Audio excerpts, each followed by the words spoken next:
Cocoa Cola. दुनिया में ऐसा कोई और प्रोडक्ट नहीं है जो इतने लोगों तक पहुंचता हो। लोग एक दिन में 1 अरब 60 करोड़ बार कोको कोला की किसी प्रोडक्ट को पी जाते हैं और इस अमल की शुरुआत होती है एक सिगरेट फार्मूले से। कोक इस सिगरेट फार्मूले को दुनिया भर में कायम बॉटलिंग फैक्ट्रीज में बेचता है। कोक की पूरी दुनिया में 900 बॉटलिंग फैक्ट्रीज मौजूद हैं, जिनमें से पाकिस्तान में 11 काम कर रही हैं। ये तादाद बहुत ज्यादा है। रफ्तार हैरान करने वाली है। 670 अरब डॉलर। ये आलमी non alcoholic ready to drink beverage industry हर साल इतनी ही लागत का कारोबार करती है, जबकि पाकिस्तान में इसका कारोबार 3 अरब डॉलर का होता है। इस कारोबार में कोको कोला ही ऐसी सबसे बड़ी कंपनी है जिसकी मौजूदगी पूरी दुनिया में है। कोको कोला की पूरी दुनिया में रोजाना तकरीबन 80 करोड़ सर्विंग्स कंज्यूम होती हैं। पाकिस्तान और इंडिया में तकरीबन हर शख्स एक साल में 12 से 38 सर्विंग्स कंज्यूम करता है। कोक बनाने का फार्मूला, जिसे बेवरेज कॉन्सेंट्रेट कहते हैं, बहुत आम है। दुनिया में जितनी भी कोक की बॉटलिंग फैक्ट्रीज हैं, उन्हें सिर्फ शिपिंग के जरिए यही कॉन्सेंट्रेट भेजा जाता है।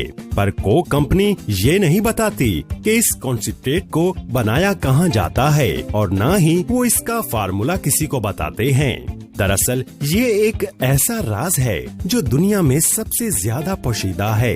इसके इंग्रेडिएंट्स लिस्टेड हैं, पर एक चीज के बारे में जानबूझकर तफसील नहीं दी गई है और वो है नेचुरल। सबसे पहले पानी, कॉन्सेंट्रेट और शुगर को 19,000 लीटर्स की गुंजाइश वाले टैंक में पंप किया जाता है ताकि एक ऐसा सिरप बनाया जा सके जो 50% से ज्यादा मीठा हो। फिर एक क्लोज्ड सिस्टम के जरिए इसमें कार्बन डाइऑक्साइड को पंप किया जाता है, जिसके बाद बारी आती है शीशे की बोतलों को बनाने की। शीशे की बोतलों को बनाने के लिए सबसे पहले 75% रेत, 15% सोडियम कार्बोनेट, 10% लाइमस्टोन सोडा और कुछ रिसाइकल्ड बोतलों को मिक्स करके रॉ मटेरियल बनाया जाता है और इस मटेरियल को 1500 से 1800 डिग्री सेल्सियस पर गर्म किया जाता है। इसको तब तक गर्म किया जाता है जब तक ये पिघलकर गिलास बनाने के लिए तैयार न हो जाए। जैसे ही मिक्सर तैयार हो जाता है, वैसे ही वो एक ऑटोमेटिक मशीन की मदद से सांचों में गिरता चला जाता है, जहां बस इस पिघले हुए मटेरियल को बोतल की आउटलाइन शेप दी जाती है। ये रफ्तार गोली की तरह होती है। दूसरे मरहले में बोतल की आउटलाइन शेप को एक दूसरे सांचे में डाला जाता है और एक मशीन हवा का इस्तेमाल करके इन सांचों में हवा भरती है, जिससे ये आउटलाइन बोतल अपनी असली शेप में आ जाती है, जैसा कि आप अपनी स्क्रीन पर देख रहे हैं। जिसके बाद इन गर्म बोतलों को एक मशीन की मदद से ठंडा कर लिया जाता है। एक और मशीन पर इन बोतलों के मुंह को रगड़कर स्मूथ बना लिया जाता है। बाद में इनको वॉश करके फिलिंग के लिए भेज दिया जाता है। यहाँ पर एक और काम हो रहा है। एक मशीन में पहले से यूज की गई बोतलों को दोबारा फिल करने के लिए लाया जाता है, जहाँ ये मशीन इन बोतलों को अच्छी तरह से साफ कर देती है, यहाँ तक कि बोतल के अंदर मौजूद सिगरेट स्ट्रॉ और बहुत सी दूसरी चीजों को भी बाहर निकाल देती है। हर बोतल इस मशीन के अंदर 18 मिनट तक रहती है। ये वॉशर हर घंटे 62,000 बोतलों को साफ कर सकता है।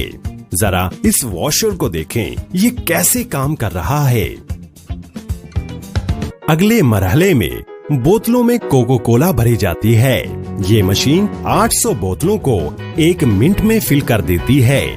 यहाँ सबसे मुश्किल काम प्रेशराइज्ड बेवरेज को बोतलों में जल्द से जल्द भरने का है।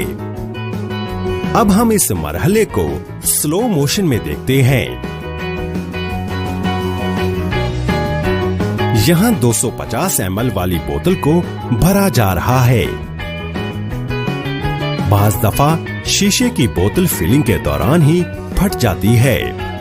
बोतल में भरी जा रही कोको कोला बहुत ठंडी होती है। फिलर की रफ्तार इतनी तेज होती है तो लगता है जैसे ये कोक बोतल से बाहर आ जाएगी।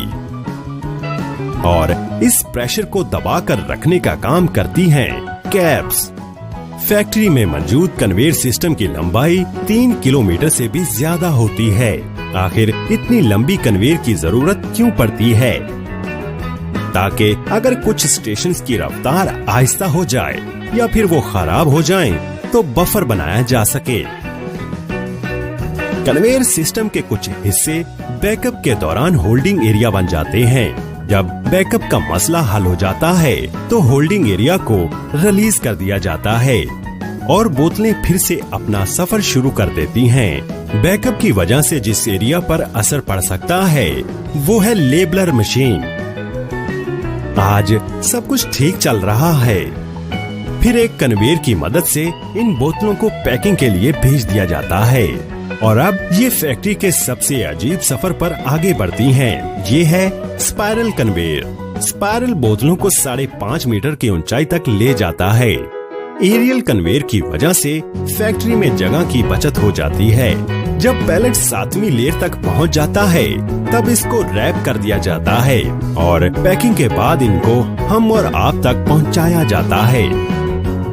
क्या आप जानते हैं कि कोको कोला की 1 लीटर वाली बोतल बनाने में कितना पानी इस्तेमाल होता है? वाटर फुटप्रिंट की रिपोर्ट के मुताबिक 1 लीटर की कोक बोतल बनाने में कम से कम 9 लीटर पानी इस्तेमाल होता है, यानी बोतल को वॉश करने और फार्मूले में यूज करने में। जिसकी वजह से बहुत से ममालिक में एहतजाज भी किए गए कि जहां ये फैक्ट्री होती है वहां की जमीन सूख जाती है, जिसके नतीजे में अब उन्होंने 27% पानी के इस्तेमाल में कमी कर दी है।